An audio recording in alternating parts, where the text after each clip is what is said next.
Licencia, soberano Señor sacramentado. Hemos empezado esta oración cantándole al Señor: quiero llenar tu trono de alabanzas. Pues sí, Señor, porque rezar es darnos cuenta que tú eres el centro, y por eso en este rato de oración que hacemos, ¿no?, cada jueves, pues qué importante es decir: Señor, ¿a qué vengo? A llenar tu trono de alabanzas, es decir, a mirarte a ti, a amarte, a que tú seas el centro, y no a ponerme yo en el centro, que a veces sin darnos cuenta en nuestra oración es lo que hacemos, ¿no? Damos vueltas sobre nosotros mismos, ¿no?, como una introspección que hacemos y nos olvidamos de a qué hemos venido. Pues Señor, comenzamos esta oración recordando el motivo de venir aquí. Hemos venido para adorarte, para proclamar tu grandeza. Y lo vamos a hacer a través de la palabra. Vamos a rezar con la segunda lectura de este domingo, que dice así, es del apóstol San Pablo a los colosenses. Hermanos, ahora me alegro de mis sufrimientos por vosotros. Así completo en mi carne lo que falta a los padecimientos de Cristo en favor de su cuerpo, que es la Iglesia, de la cual Dios me ha nombrado servidor, conforme al encargo que me ha sido encomendado en orden a vosotros: llevar a plenitud la palabra de Dios, el misterio escondido desde siglos y generaciones, y revelado ahora a sus santos, a quienes Dios ha querido dar a conocer cuál es la riqueza de la gloria de este misterio entre los gentiles, que es Cristo entre vosotros, la esperanza de la gloria.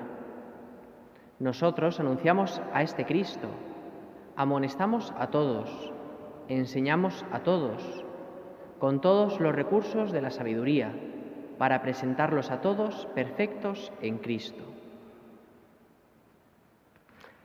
Hermanos, ahora me alegro de mis sufrimientos por vosotros. Me alegro de sufrir, nos dice San Pablo. Es como una paradoja, ¿no?, una contradicción. Alegrarse por sufrir. Pero ¿cuántas veces esta contradicción es real, verdad? Las que sois madres, por ejemplo, ¿no? Seguro que os ha pasado alguna vez que entráis al cuarto de vuestros hijos, y es un caos, ¿verdad? Los pantalones tirados, nada recogido, un trozo de comida de repente, ¿no? Y a uno le enfada. Pero en cambio, si un día mi hijo tiene un examen súper importante porque se lo ha trabajado tanto y uno entra a su cuarto y lo encuentra así, se alegra, ¿no? Y dice: me alegro de poder ir a recogerle el cuarto, porque puedo ayudarle, ¿verdad?, en esto tan importante. Y uno, pues eso, no sufre, ¿no? Pero bueno, se fastidia un ratito ordenando el cuarto, pero lo hace con alegría, porque sabe que está, de algún modo, ¿verdad?, ayudando a su hijo. Pues esto que en nuestra naturaleza humana lo experimentamos, San Pablo le dice: me alegro de mis sufrimientos por vosotros.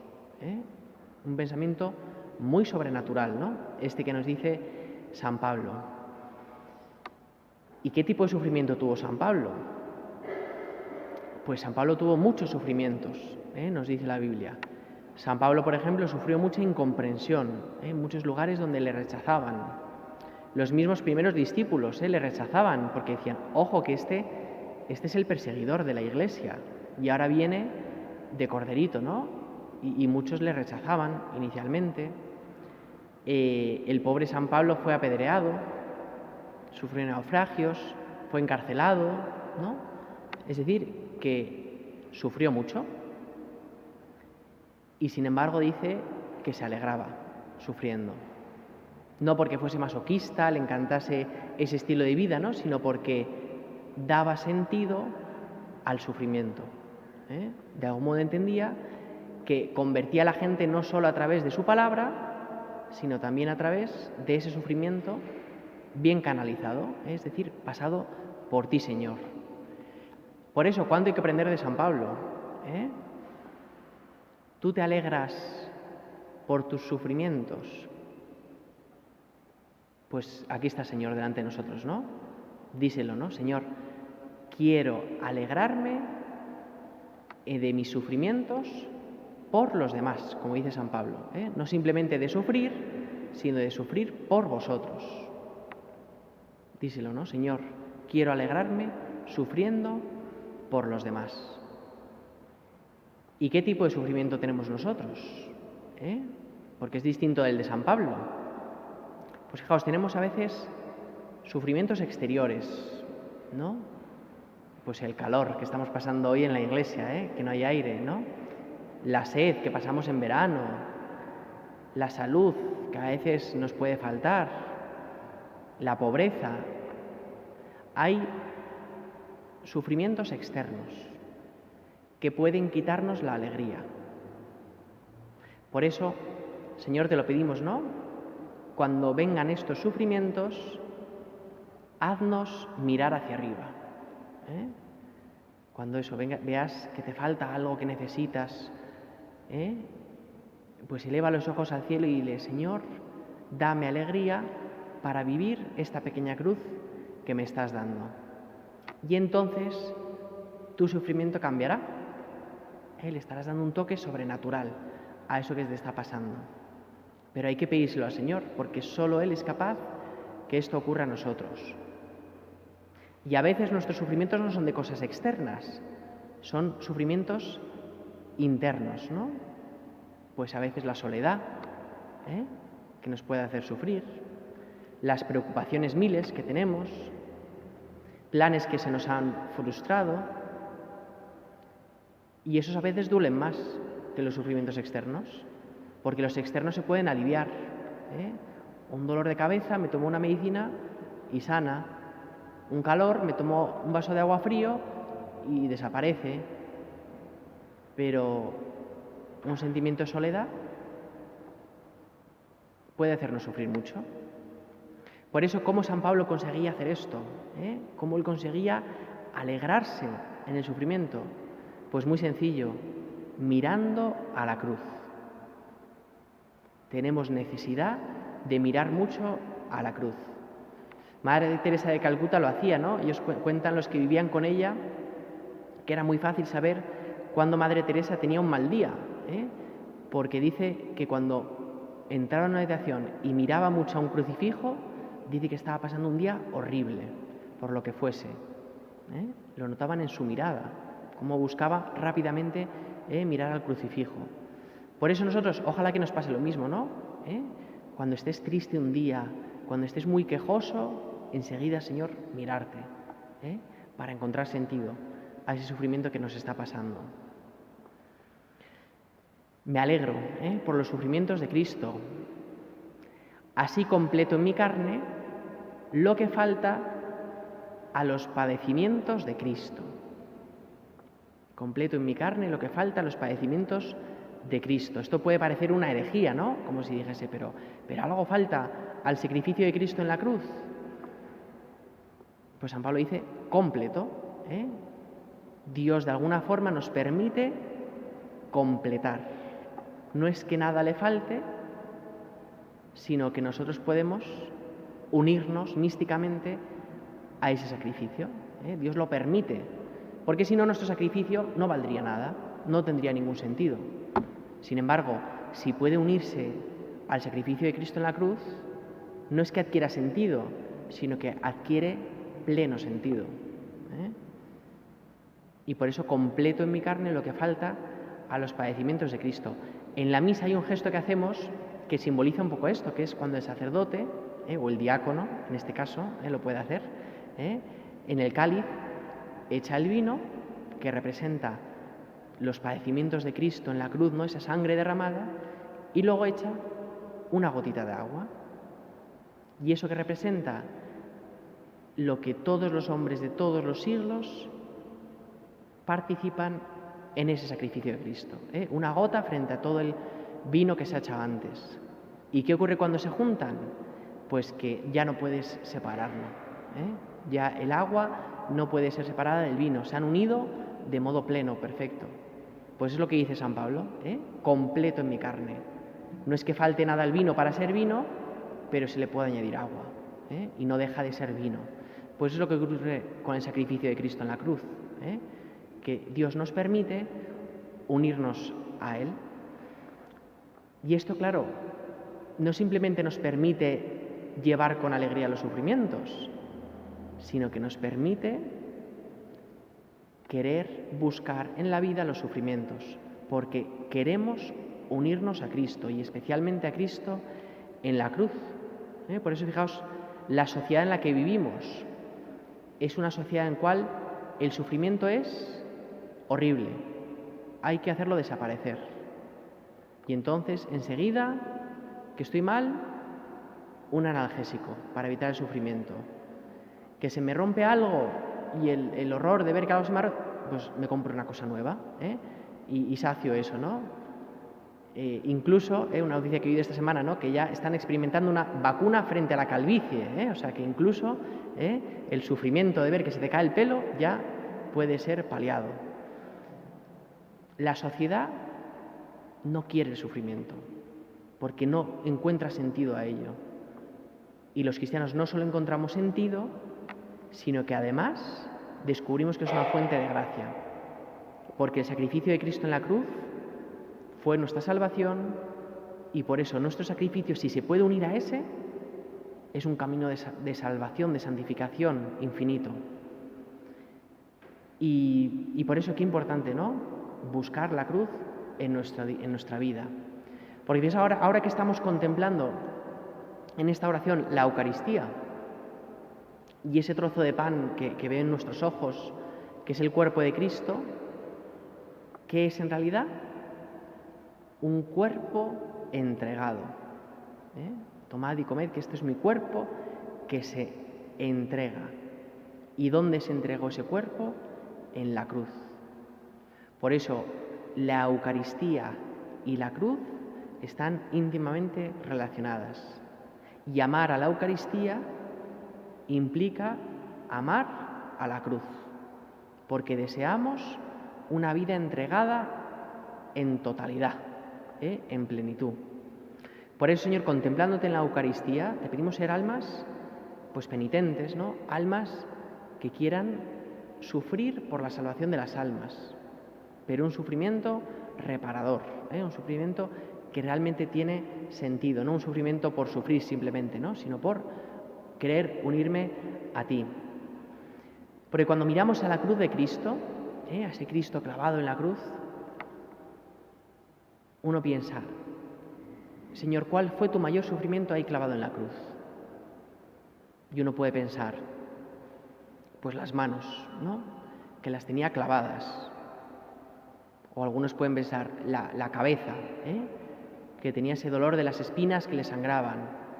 Otros pueden pensar las rodillas, que se cayeron cargando el peso de la cruz. La nariz, ¿no? Que se la rompieron. No sé, uno puede mirar su cuerpo, ¿no? Y decir, Señor, ¿qué era lo que más te hacía sufrir? Y es entonces donde uno descubre que el mayor sufrimiento de Cristo en la cruz no fue el sufrimiento físico, ¿verdad? Fue otro.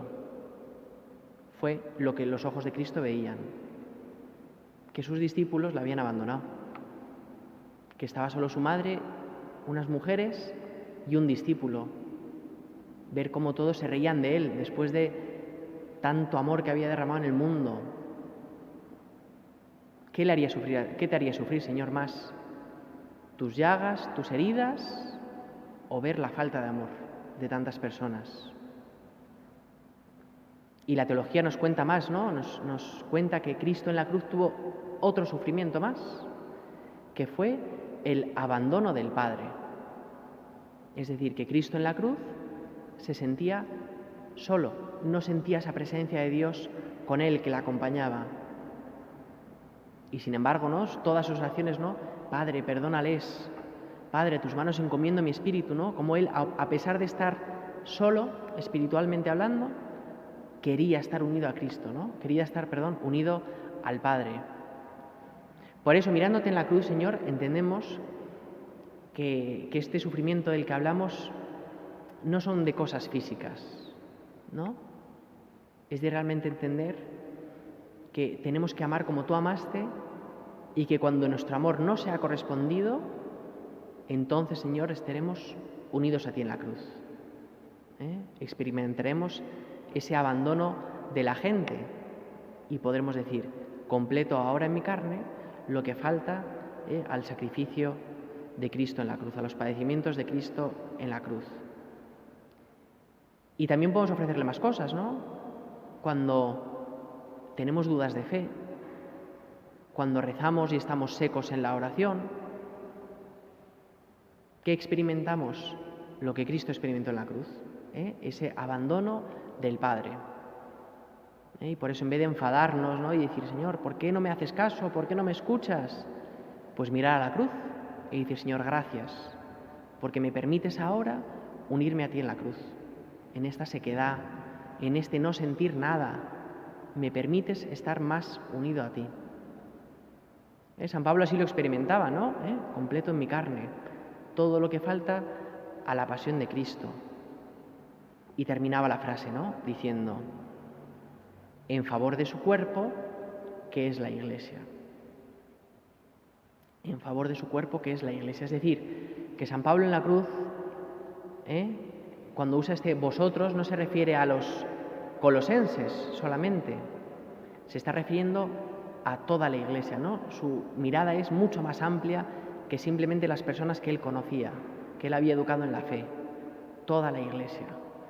Porque San Pablo veía esa comunión de los santos, ¿no? Es entender que mi sufrimiento, mi oración puede repercutir en otras personas, puede cambiar a las almas, puede convertirlas, ¿no? Es la famosa teoría de los vasos comunicantes, que esto es que cuando un vaso está caliente, si lo echas a uno que está frío, el que está frío se va calentando gracias al calor del agua caliente.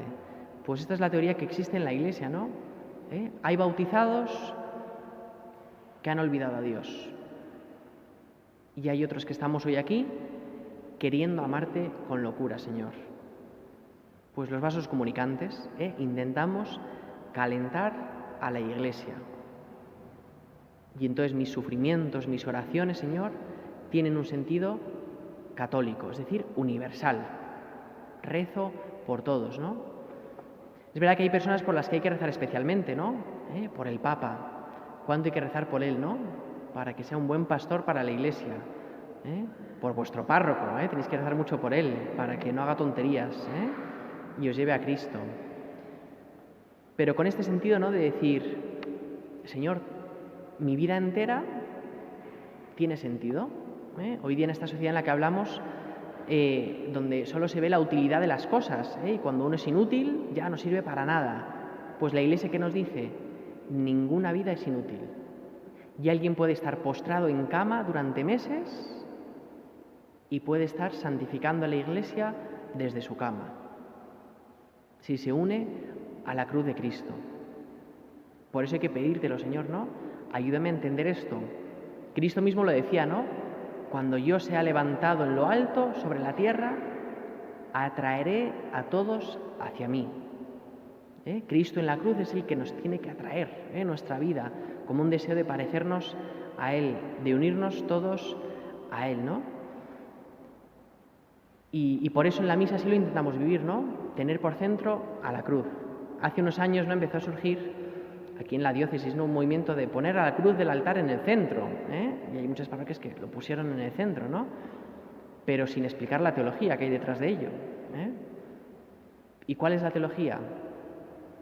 Que cuando el sacerdote está en misa no está hablando con el pueblo, está elevando la oración del pueblo a Dios Padre.